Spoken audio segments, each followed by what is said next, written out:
Advanced pain clinic. నొప్పి మాయం, surgery దూరం. For appointments 9155515563. Up and downs, characterization చేంజ్లు చాలా జరిగాయి. యాజ్ ఎ ఫ్రెండ్గా ఎంటర్ అయ్యాను. మధ్యలో కొన్ని రోజుల తర్వాత ఒక చిన్న 2 సినిమాలు హీరోగా వచ్చాయి. ఇవి వర్కౌట్ అవ్వట్లేదని చెప్పేసి మళ్ళీ సాఫ్ట్వేర్కి వెళ్ళాను. జాబ్ చేసుకుంటూనే మళ్ళీ టీవీకి వచ్చాను. జబర్దస్త్ ద్వారా అంటే అంతకుముందు యాంకర్గా వచ్చా. యాంకర్గా కొన్ని షోస్ చేసిన తర్వాత మళ్ళీ జబర్దస్త్ వచ్చింది. జబర్దస్త్లో ఒక కమెడియన్గా చేసుకుంటూ వచ్చా. So there are lot of changes. I'm enjoying the journey. ఇవన్నీ నీకు ఎక్స్పీరియన్స్ తో చేసావా అన్న, లేకపోతే ఇందులోకి రాగానే అవి నేర్చుకొని చేసినవా? లైక్ నేనంటే ఇప్పుడు ఒక యాంకర్ చేసావు, యాక్టింగ్ ఇంట్రెస్ట్ తో వచ్చేసావు అంటే ఎక్కడైనా నేర్చుకుని వచ్చావా? లేదు, మనకు డాన్స్ వచ్చు. డాన్స్ ద్వారానే వాళ్ళు ఇచ్చిన సీన్ ని మనం ఎన్హాన్స్ చేసుకొని చూపిస్తున్నామా లేదా అనే ద్వారా యాక్టింగ్ వచ్చు. యాక్టింగ్, దాని తర్వాత యాంకరింగ్ కూడా నీకు రాదు. వచ్చానా ముందు యాంకరింగ్? అంతకుముందు ఎప్పుడు చేయలేదు. సో వాళ్ళు ఎప్పుడైతే పిలిచి ఇట్లా ఈ టీవీలో మేము టీవీ షో స్టార్ట్ చేస్తున్నాము, మీరు యాంకరింగ్ చేస్తారంటే నాకు ఎక్స్పీరియన్స్ లేదు అంటే మేము గైడ్ చేస్తాం, మీరు రండి అన్నారు. సో అప్పుడు నేను జాబ్ చేస్తున్నాను. సో ఇది మంచి ఆపర్చునిటీ మనకు అని చెప్పేసి నేను వచ్చేసాను. నీ జర్నీలు మొత్తం అన్ని నాకు మీకు రానివే అలా జరుగుతూ ఉన్నాయి, అలా వస్తున్నా పోతున్నాయి. కానీ వచ్చిన దాన్ని మాత్రం నేను 100% ఎఫర్ట్స్ పెట్టి దాని మీద హోంవర్క్ చేసుకొని, ఫర్ ఎగ్జాంపుల్ యాంకరింగ్ అన్నప్పుడు ఓకే ఆ టైంలో ఉన్న యాంకర్స్ ఎవరు, వాళ్ళు చేస్తున్న పద్ధతులు ఏంటి, మనం వాళ్ళకంటే డిఫరెంట్గా చేయాలంటే ఏం చేయాలి. సో ఇఫ్ యూ సీ యాంకరింగ్లో డాన్స్తో స్టార్ట్ చేసింది ఫస్ట్ మేమే. నేను, నాతో పాటు ఇంకొక అమ్మాయి అలెఖ్య అని ఉండేది. సో ఇంట్రడక్షన్ షో స్టార్ట్ అవ్వాలి యాంకర్ది అన్నప్పుడు ఫస్ట్ ఇంట్రడక్షన్ వచ్చి ఒక డాన్స్ చేసి తర్వాత హాయ్ హలో నమస్తే welcome this is Abhinay Krishna. So ఆ స్టార్ట్ అనేది అక్కడి నుంచే స్టార్ట్ అయింది. దాని తర్వాత ఇప్పుడు వేరే యాంకర్స్ డాన్స్లు చేస్తూ మాట్లాడడం ఇవన్నీ తర్వాత వచ్చినాయి. కానీ అదొక ఓకే అప్పుడు లేదు, మేము కొత్తగా స్టార్ట్ చేయాలని ఒక యాంకర్గా ఇంకేం చేయొచ్చు, ఒక బ్రేక్ చెప్పేటప్పుడు ఎలా చెప్పొచ్చు. సో ఆ వర్క్ అయితే చేశాం. అందరూ మురళీమోహన్ గారు దానికి జడ్జి నేను చేసిన షోకి. సో ఆయన చాలా అప్రిషియేట్ చేశారు ఆ విషయాన్ని. ఎందుకంటే నార్మల్గా అందరూ hi let's take a break now అన్నారు, వెల్కమ్ బ్యాక్ అంటున్నారు. నేను అన్నాను సార్ ఇలా కాదు, నేను ఏదో కొత్తగా చేస్తేనే కదా నన్ను యాంకర్గా రికగ్నైజ్ చేస్తారు. ఓకే తింటున్నారా, తింటూనే ఉండండి, మీరు తిని చేయి కడుక్కునే లోపు మళ్ళీ వచ్చేస్తాం, యాడ్ చేద్దాం సార్. ఈ మాట చెప్పినప్పుడు మురళీమోహన్ గారు ఎపిసోడ్ టెలికాస్ట్లో చూస్తూ కరెక్ట్ నేను తింటున్న టైంలోనే వచ్చిందయ్యా నువ్వు చెప్పిన మాట, అరే భలే కనెక్ట్ అయ్యామే అనుకున్నాను అని. సో మనకు తెలుసు ఏ టైంలో ఈ ఎపిసోడ్ పడుతుంది, ఆ టైంలో జనాలు ఏం చేస్తూ ఉంటారు.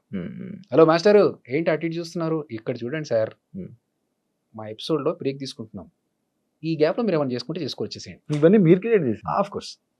సో అలా చేసి ఇవన్నీ చెప్తే వాళ్ళకి ఇది బాగుంది, కొత్తగా ఉంది, చేసుకోవచ్చు, కంటిన్యూ. నీకు యాంకర్స్లో నీకు ఒక స్పెషలైజేషన్ ఒక డిఫరెంట్గా చేయడానికి ఇది నీకు చాలా సరిపోతుంది అని. అట్లా నాకు వచ్చిన దాన్ని నేను ఇంకెంత బెటర్గా చేయొచ్చు అనేది చేసుకుంటున్నాను. సేమ్ ఎగ్జాంపుల్ జబర్దస్త్కి నేను ఒక యాంకర్గా ఉన్నప్పుడు నన్ను పిలిచారు యాజ్ ఎ టీమ్ లీడర్. ఇప్పుడు నేను జబర్దస్త్లోకి వచ్చా, అక్కడ 6 టీమ్ లీడర్స్ ఆల్రెడీ ఉన్నారు, 5 ఉన్నారు, నేను 6వ వాడిని. నాకు వాళ్ళకి ఏదన్నా ఒక డిఫరెన్షియేట్ ఉండాలి. సో అందరూ సేమ్ కామెడీ చేస్తున్నారు, అందరూ సేమ్ స్టైల్లో చేస్తున్నారు అంటే కాదు. నాకున్న టాలెంట్ ఏంటి, మనకున్న ఫేస్కి కామెడీ ఫేస్ కాదు, దీన్ని 100 ఎక్స్ప్రెషన్స్ ఇంక్లూడ్ చేసి 100 కష్టాలు పడితే తప్ప ఒక సింపుల్గా పేలే పంచి నేను పేల్చలేను. సో అలా ఉన్నప్పుడు నేనేం చేయాలి, ఇంకొక రకంగా ఎలా ఇంప్రెస్ చేయాలి అంటే ఓకే లెట్స్ థింక్ క్రియేటివ్. అట్లా ఆలోచించి జబర్దస్త్లో ఒక 10 క్రియేటివ్ థింగ్స్ నేను చేసినాయి నాకు గర్వంగా చెప్పుకోగలుగుతా. ఒకటి సెలబ్రిటీతో స్కిట్ చేయించడం ఫస్ట్ నేను చేశాను, తెలంగాణ శకుంతలమ్మతో చేశాను. దాని తర్వాత ఒక డిజిటల్ టీవీ పెట్టుకొని టీవీలోంచి ఒక పర్సన్ మాట్లాడుతూ ఉంటే బయట నుంచి నేను కౌంటర్స్ అది నేను చేశాను. తోలు బొమ్మలు చేశాను, తమిళ్ డబ్బింగ్ స్కిట్ చేశాను, వైట్ అండ్ వైట్ వేసుకొని ఒక రౌడీ షీటర్ ఎలా ఉంటాడు రియల్ ఎస్టేట్ అది నేను చేశాను, అలాద్దీన్ చేశాను, టామ్ అండ్ జెర్రీ చేసాం. ఈ మన స్కేట్స్ వేసుకొని ఫస్ట్ స్కిట్ చేసింది నేనే, ఓవర్ బోర్డు మీద స్కిట్ చేసింది. సో ఇలా ఎస్ నువ్వు నీ జబర్దస్త్లో ఏం పీకేవరా, నువ్వు ఎన్ని స్కిట్లు ఏం చేసావు, అసలు నీ స్కిట్లు ఏదైనా గుర్తున్నాయంటే ఎస్ నేను ఒక 10 కొత్త వేరియేషన్స్ ఇచ్చాను స్కిట్స్, ఆ సాటిస్ఫాక్షన్ చాలు. అంటే జీవితం గురించి మీ ఫిలాసఫీ ఏం చెప్తావా? మారుతూ ఉంటుంది బ్రో. జీవితం అంటే ఎక్స్పీరియన్స్తో పాటు మన ఒక ఫిలాసఫీ కానీ మన డెఫినిషన్స్ కానీ మారుతూ ఉంటాయి. తెలిసిన వాళ్ళు ఎవరో టక్కున చనిపోయారు అనుకో, ఇంతే లైఫ్, ఎప్పుడు ఉంటామో ఎప్పుడు పోతామో తెలియదు, ఉన్న రోజులు కరెక్ట్గా ఉండాలి, హ్యాపీగా ఉండాలి, చేయాల్సినవన్నీ చేసేసుకోవాలి తొందరగా అనే ఒకటి ఉంటుంది. నేను మాత్రం ఫీల్ అయ్యేది ఏంటంటే మన వల్ల ఇంకొకటి బాధపడొద్దు. మనం వాడిని సంతోష పెట్టకున్నా పర్లేదు, కానీ మన వల్ల ఇంకొకటి బాధపడకూడదు, ఇంకొకటి మోసం చేయకూడదు, అప్పు తీసుకోవద్దు ఎవరి దగ్గర. మన లైఫ్ మనం చేసుకుంటూ వెళ్ళిపోవాలి. అప్పు తీసుకోవడం తప్ప? నా విషయంలో తప్పు. ఎందుకు? అదొక బర్డెన్. ఎందుకు? నువ్వు సంపాదించుకునే స్తోమత నీకు దేవుడు ఇచ్చినప్పుడు, నీకు కాళ్ళు చేతులు ఇచ్చి నువ్వు వర్క్ చేసుకునే కెపాసిటీ ఇచ్చినప్పుడు ఎందుకు నువ్వు ఇంకొకటి దగ్గర వెళ్తావు? అంటే అతను కష్టపడి సంపాదించుకునేదే కదా, ఎందుకు అతని దగ్గరికి వెళ్ళి నువ్వు అడగడం? అంటే ఇప్పుడు సడన్ గా ఇబ్బంది వచ్చింది మనకి లైఫ్ లో, ఎందుకు వస్తుంది ఇబ్బంది? ఫర్ ఎగ్జాంపుల్, నేను కార్ కొనుక్కుంటా, కార్ కట్టడానికి డబ్బులు లేవు, ఈఎంఐ కట్టడానికి డబ్బులు లేవు. నాకు నా పరిస్థితి తెలుసుకొని కూడా నేను ఎందుకు కార్ కొనాలి? నేను ఈఎంఐ కట్టలేని పరిస్థితిలో ఉన్నప్పుడు నేను కార్ ఎందుకు కొనాలి? అలాంటి పరిస్థితుల్లో కార్ అమ్మేసుకోవాలి. వద్దు, బీ ప్రాక్టికల్ శివ. ఎందుకంటే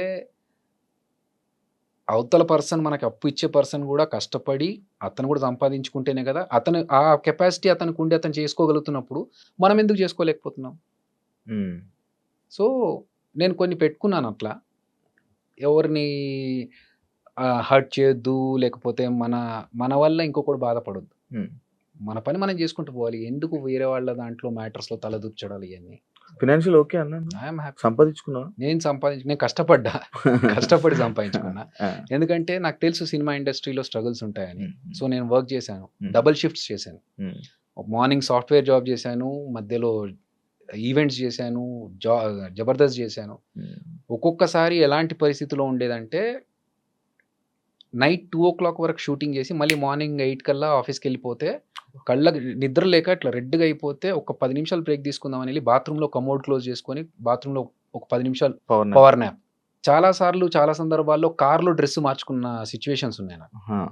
షూటింగ్ నుంచి ఆఫీస్కి వెళ్ళాలి, షూటింగ్ అయిపోయినాక హ్యాపీగా ఇంటికి వెళ్ళి పడుకోవచ్చు కదా, లేదు నేను ఆఫీస్కి వెళ్ళాలి. షూటింగ్లో మధ్యలో ఆగి షర్ట్ మార్చుకొని మళ్ళీ ఫార్మల్స్ వేసుకొని వెళ్ళి షూ వేసుకొని ఆఫీస్కి వెళ్ళేటప్పటికి మంచి నీట్గా దూకొని ఆఫీస్లోకి వెళ్ళిపోతాను.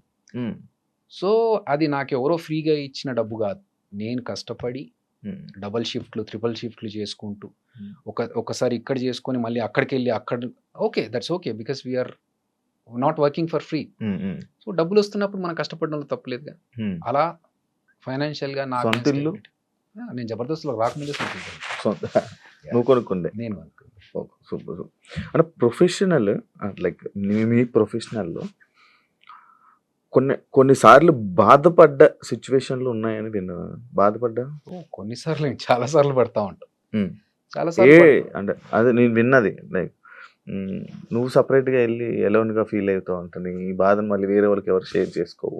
అంతేగా, మనం హ్యాపీనెస్ షేర్ చేసుకోవాలని బాధలు షేర్ చేసుకుంటే ఏడుస్తావా? రేర్ కేస్, చాలా రేర్ కేస్. ఎలాంటి సందర్భాల్లో ఏడుస్తావా నార్మల్గా? నేను కొంచెం ఇమోషనల్. అవును, అన్నప్పుడు అర్థమైందన్న. లేదు, ఫ్యామిలీకి రిలేటెడ్ అట్లాంటివి ఏదైనా ఉంటే నేను అసలు తట్టుకోలేను. అదర్వైజ్ నేను ఒక చిన్న ఇన్సిడెంట్ చెప్తాయి, మంచి క్వశ్చన్ అడిగిన దానికి నేను ఒక ఇన్సిడెంట్ చెప్తాను. చేతికి నాకు 15 కుట్లు పడ్డాయి. ఓకే, సో ఇదేం జరిగిందంటే ఒక మూవీలో ఫైట్ సీక్వెన్స్ చేస్తున్నాం. ఆ కొట్టినప్పుడు ఆ ఫైటర్కి పన్నుకు తగిలింది. తగలడం వల్ల ఇది కట్ అయిపోయి ఇది ఇంత వాచిపోయింది, అప్పుడే బ్లడ్ బ్లీడ్ అవుతా ఉంది, ఇది కట్ అయిపోయింది.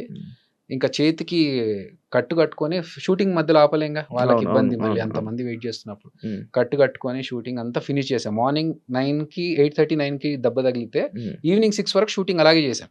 అయిపోయేసరికి ఇంత లావుగా వాచింది. ఏడుపు రావట్లేదు, బాధ, నొప్పి సుర్ర కొడతా ఉంది లోపల నుంచి. కానీ అది అయిపోయాక నేనే కార్ డ్రైవ్ చేసుకుంటూ మళ్ళీ ఇంటికి వచ్చి ఇంట్లో వాళ్ళకు చెప్పకుండా పట్టి కట్టేసుకున్నా కదా, ఏం లేదు, చిన్న లోపల ఏముందో తెలియదు వాళ్ళకి.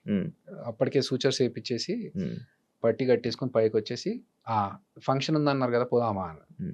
కానీ చేతికి బాగాలేదు కదరా నీకు, ఏం కాదు ఒక చేయి ఉంది కదా. సో ఒక్క చేతితో డ్రైవ్ చేసుకుంటూ వాళ్ళని తీసుకెళ్ళా. అంటే ఫిజికల్గా నేను మెంటల్గా, అంటే ఇప్పుడు నాకు చెయ్యి నొప్పేసింది, అయ్యో నాకు ఎట్లా అని చెప్పి బాధపడుకుంటూ కూర్చునే టైప్ కాదు. అదే చెయ్యి పెట్టుకొని అలాగే చెయ్యి అట్లా పెట్టుకొని యుఎస్కి వెళ్ళా. ఇంకోటి నెక్స్ట్ 2 డేస్లో యూఎస్లో షో ఉండింది. సో నాకు ఇప్పుడు చేయి బాగాలేదు, నేను ఆగిపోతాను, నాకు నొప్పేస్తుంది, ఇవన్నీ ఉండవు. తగిలింది పోతుంది, తగ్గిపోతుందిలే, ఆ టైప్ ఆఫ్ పర్సనాలిటీ నేను.